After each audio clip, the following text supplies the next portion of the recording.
Welcome back, everybody. We're really delighted to welcome Maaike Steinebach, who is the General Manager of Visa in Hong Kong and Macau, to share with us really, it was going to be a really interesting topic, and that is NFTs and Visa's journey into NFT land. Maaike, can I pass you your keynote, please?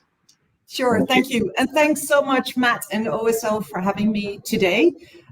Really excited to share some of our views around how NFTs are being used to kind of engage fans in crypto and commerce. Jesse, would you mind putting up the slides? So my name is Maaike Steinebach. As Matt mentioned, I'm the General Manager for Visa for Hong Kong and Macau. Next slide. I always have to put in a quick disclaimer, but next slide. Thank you. So 21 trillion, 2 trillion. This was actually the global market cap of cryptocurrency in August 2021. So how was this actually built up? Next slide, please. So there are a few key areas that are driving the market, and I'm sure you're all very familiar with them, but I'll just give you a quick recap. So the first big pillar driving that 2 trillion is cryptocurrencies. And obviously Bitcoin being the most dominant one with a market cap of around 800 billion. But given its high volatility and its upward trends, we are seeing that most of the consumers are not actually interested in spending their Bitcoin. So many of the millennials and Gen Zers actually prefer to own Bitcoin over physical gold. And given its appreciating nature in the past, view it actually as a savings mechanism. The second pillar that you need to understand a little bit about is stablecoins. So stablecoins are actually assets that are pegged to mainly fiat currencies, and thus they lack the volatility that Bitcoin has. But because of their stability, we have seen a large number of stablecoins emerge with around $40 billion in circulation. But actually, the majority of the stablecoin transactions are larger ticket sizes because people are not using their stablecoins to buy coffee yet. So one example we've begun to see at Visa is B2B payments occurring via stablecoin. The third area, and the panel also talked about this earlier, is decentralized finance, or DeFi, really taken off over the last 24 months. And these are financial services that are provided via decentralized technology or code rather than a centralized company. So these platforms are enabling many of the existing financial services we know today, like lending and trading. And the usage of these platforms has grown immensely with tens of billions of dollars in these platforms. And finally, the central bank digital currencies, similar to stablecoins as digital currencies on the blockchain tied to a fiat currency, but are issued directly by a central bank. And many of the central banks are exploring the opportunity that central bank digital currencies bring. So many of the largest leading central banks in the world are exploring this, and Visa is working with some of these central banks to explore how we can collaborate together. Next slide. But we've actually added NFTs, so one of the key factors that is driving that market. So NFTs, or non-fungible tokens, have really taken off in 2021 with over $1 billion spent on NFTs in the first 6 months, and individual platforms like TopShot doing over 500 million in sales alone. Next slide. So what is an NFT? So an NFT is a unique tokenized representation of a digital file that are exchanged on public blockchains. And with more than $2.5 billion in NFT transactions generated in the first quarter of 2021, NFTs are gaining momentum through collections of digital-first memorabilia from fan favorite athletes, memorable moments in games, and art. So whilst the prices of individual NFTs fluctuate, fascinating use cases for NFTs are still emerging, and the groundwork is being laid for long-term utility of NFTs. NFTs are actually issued on a blockchain and are used to designate ownership of a certain asset. So each NFT is actually tied to some unique data, typically a digital content file of some kind and governed by a smart contract. And the process of converting a file, a media file, into a non-fungible token is referred to as minting an NFT. And like cryptocurrency, the NFT is written to the applicable blockchain database. But unlike cryptocurrencies, NFTs are non-fungible, meaning that each NFT is unique and not interchangeable with another NFT. So in other words, with one Bitcoin being equivalent to the other, no two NFTs are the same. And just as Bitcoins, the ownership record of NFTs is recorded on a blockchain database. But because NFTs are new, there is limited information on how existing laws and regulations apply to NFTs. But despite these uncertainties, the NFTs are an interesting medium for creators. And for the first time, content on the internet in the form of an NFT can be definitively owned by a specific person independent of a centralized intermediary.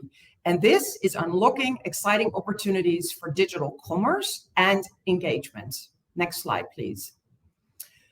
So what are some of the use cases that we are seeing at Visa?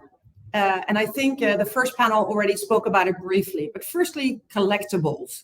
So the digital scarcity that NFTs enable is a natural fit for collectibles or assets whose value is dependent on there being limited supply. So some of the earliest NFT use cases included the CryptoKitties and the CryptoPunks, with individual CryptoPunk NFT like COVID Alien selling recently for $11.75 million.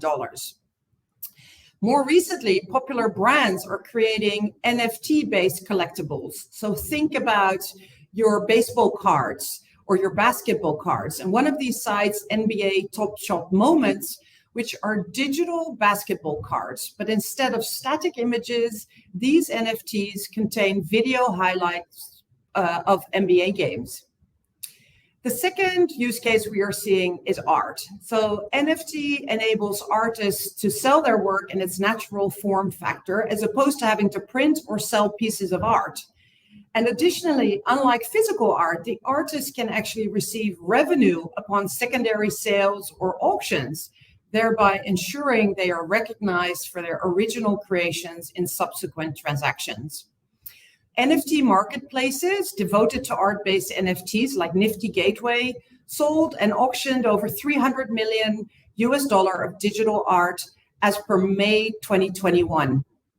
And Grimes, until last week, I think the wife of Elon Musk and also a very successful magician, sold $6 million worth of digital art set to her music recently. The third use case is gaming. And NFTs also provide significant opportunity for gaming thanks to the ownership opportunities that they introduce. So I'm not sure if you're a gamer yourself or you might have children that are gamers, but people spend billions of dollars on digital gaming assets, like buying skins. And for those of you who don't know what a skin is, this is like an outfit or a costume that you can use to distinguish yourself from other players. But people are spending billions of dollars on skins or costumes in Fortnite, for example, but the consumers don't necessarily own these assets. And NFTs would actually allow gamers to play crypto-based games to own assets, earn assets in-game, and port them out of the game and actually sell them. So this is super, super exciting. Next slide, please. So what are some of the new commerce and engagement opportunities that come from that? So as I mentioned earlier, some of the common ways brands at the moment are starting to use NFTs is to grow their business through fan engagement. So fans are craving to be part of a digital community, and they want to build stronger bonds with the sports teams and personalities that they love, but they're also willing to pay for it. So sports businesses are being challenged to find ways to harness the latest technology and deliver an experience that meets the behavior of their fans. And even more so, due to the limitations of COVID, athletes are turning to technology to engage their fans.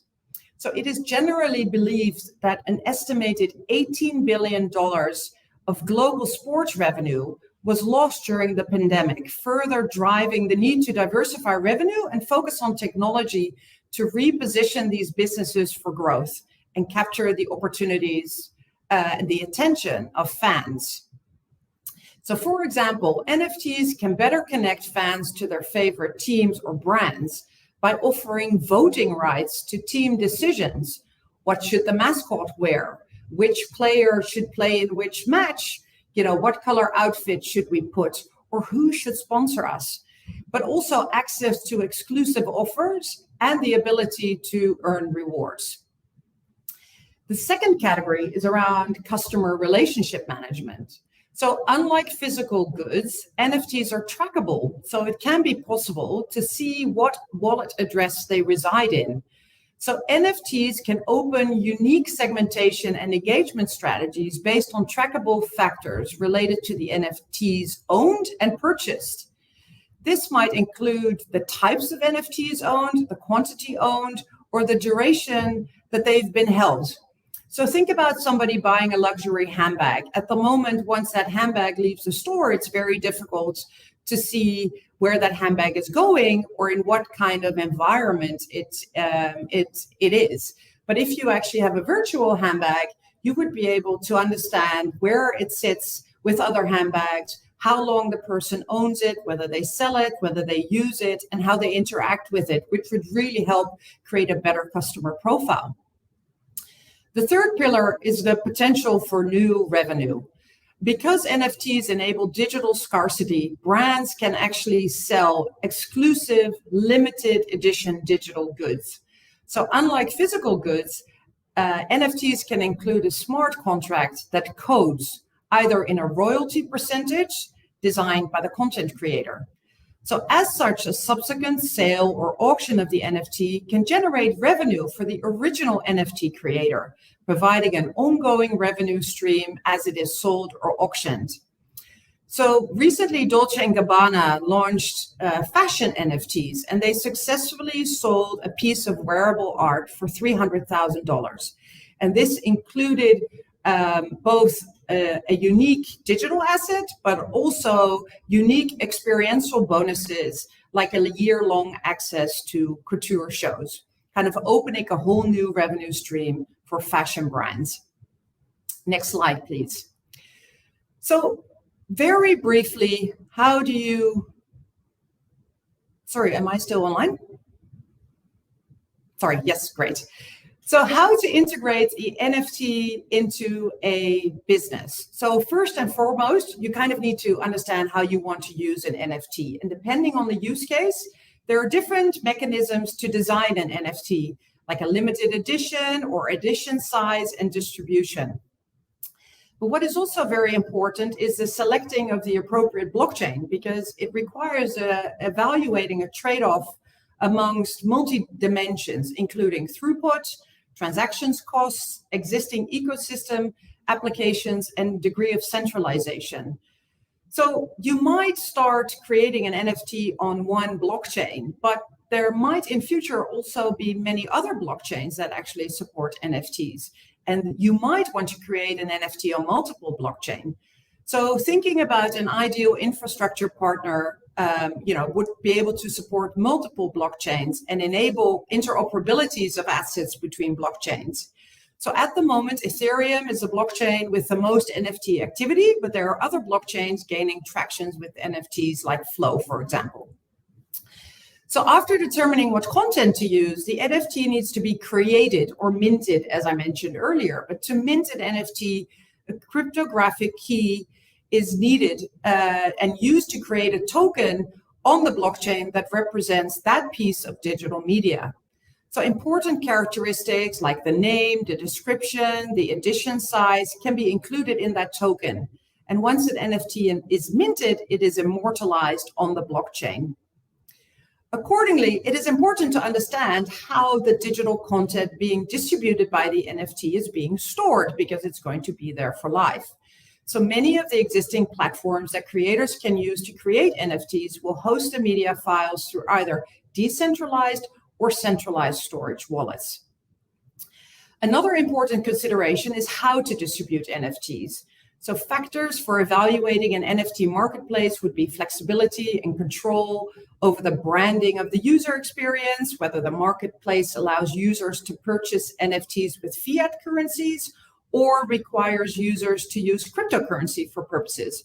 So for mainstream appeal, we think it's really important for these platforms to accept card payments and the general audience that the NFT marketplace is trying to address. Next slide, please.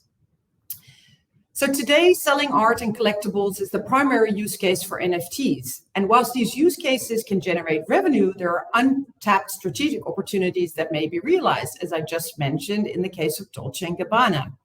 So what other opportunities are there to engage with your clients or fans? Well, firstly, ticketing. So in addition to being collectibles, NFTs can be combined with event tickets to provide access to an event. And these tickets can provide verifiable authenticity, provide royalties upon secondary sales, and even turn digital tickets into unique commemorative assets. I mean, who wished they still didn't have that ticket to their first Michael Jackson concert, right? Next slide. The next area is fan data with pseudo-anonymity. So a fan's crypto wallet and the assets they own reflect that fan. And the transparency of public blockchains enables interested entities to know the NFTs that a public key holds, which paints a picture of that consumer without revealing its identity. And this can help inform marketing strategies and how to engage with that consumer in an ongoing manner. Next up is utility across metaverses. So there are opportunities to embed NFTs with enhanced utility by building functionality that can be used across different applications within multiple metaverses. And I hear you thinking, what is a metaverse? Well, actually, this is a topic for a whole different presentation. But in short, it's often referred to as the future iteration of the internet, and made up of shared 3D spaces linked into a perceived virtual universe. And quite a few tech companies are actually working on applications in this space. But think about it that you could have a previously issued NFT that can be turned into an asset in a new game release or grant access to future NFTs and experience, thereby increasing the utility and the value of the NFT. Next slide, please. So the fourth pillar is on fan governance and decision-making, as I mentioned earlier. So NFTs can actually be used to enable fans to impact decisions and outcomes of the team or brand. And companies are starting to explore NFT assets that grant fans certain permissions, such as voting rights on team decisions, the ability to compete in games and on leaderboards, and earning unique rewards and VIP experiences linked to their teams. Next slide. And finally, loyalty and gamification. So NFTs can be used as a reward or loyalty mechanism to incentivize certain behavior. So you could buy an NFT in a certain way, paying with a credit card, and receive an NFT in your wallet. But you could also earn an NFT by completing a task, by making a purchase at a specific merchant. So think about it, instead of saving for rewards for flights, you're now saving for that NFT collection of pictures of planes or planes landing and departing. Next slide, please. So as in the first panel was also mentioned, there's always a few considerations that you need to deal with when you're dealing with change. And the first one is on risk management. So many NFTs have a high monetary value. So given the exchange volatility, there's a real opportunity for fraudulent activity. So to minimize the risk, NFT platforms should leverage KYC and AML procedures, as well as security best practices like two-factor authentication. Next slide. Also, there is an environmental impact. So Ethereum, one of the main NFT blockchains, uses the proof of work mechanism, whereby it maintains a secure record of transactions called mining, which is energy intensive. But on the other hand, there's also other blockchains that are using the proof of stake mechanism, which significantly reduces the amount of energy required and is a greener solution. And this is particularly important when a business is focused on sustainability. Next slide. Next is licensing and T's and C's. So it's important to be clear what rights are bestowed on the owners of NFTs and whether they are the same or separate from the rights associated with the material object the NFT refers to. As NFTs are new, there's still some ground to cover on how existing laws may apply. Next slide. Because NFTs are new, as I mentioned, there is still limited legal and regulatory clarity on how existing rules apply. Also, the complexity is that blockchains operate across jurisdictions. So accordingly, it's highly recommended that you seek a legal advice or an advisor that has some subject matter expertise. And the next slide, please. So there's also fees that need to be taken into consideration. There's transaction fees on the blockchain, there's marketplace fees, there's infrastructure costs, and there are payment and acceptance and custody costs. So this is something that you need to take into consideration. Next slide, please. So what is Visa's role in all of this? Well, as we mentioned, commerce is evolving and innovations like crypto and NFTs are likely to shape our world going forward.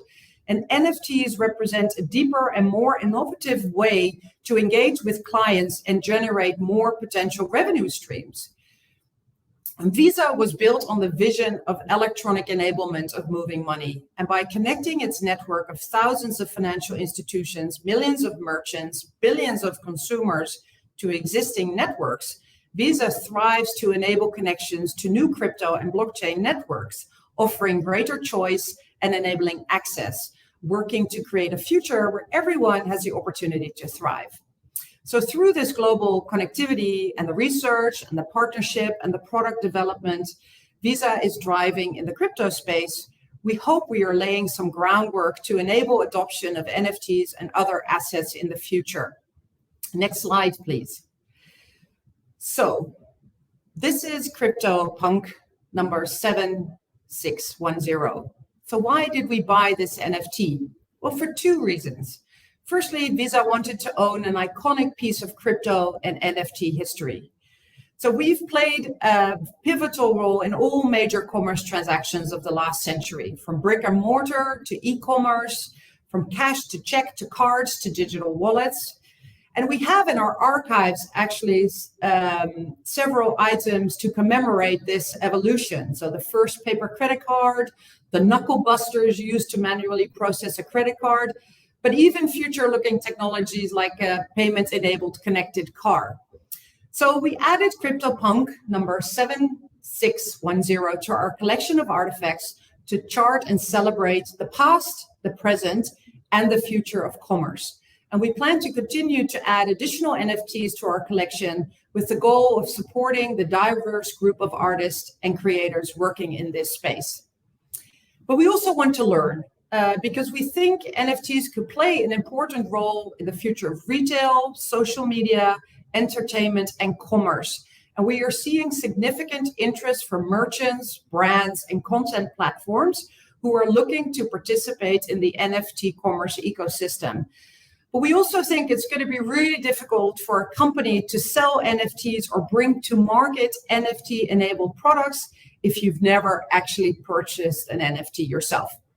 Therefore, we wanted to understand firsthand what it takes to acquire, to custody, and to interact with an NFT, from the infrastructure requirements to the actual transactions to the storage. We worked with Anchorage, a digital asset bank in the US, to make this happen. And we've been building this expertise, and we think we are now in a better position to help our clients navigate this space. So I'm sorry this was very rushed and we're out of time, but this was my presentation, and I hope you have a little bit of a better understanding around how the future could look with NFTs in it. And if you have any questions, please don't hesitate to reach out. Thank you very much. Thank you, Maaike. That was, and you shouldn't be apologizing for anything at all. That was absolutely enthralling to see the, I think when most people, I think of NFTs, they are thinking about the black T-shirt wearing sort of teenagers that we spoke about. To see the juxtaposition of an institution like Visa engaging in the NFT sector and hear about your journey is, yeah, it's truly fascinating. So really, really appreciate it. Sorry. Thank you again for making the time. And You're welcome. Really pleasure. Thanks for having me. Yeah, you're welcome. Thank you.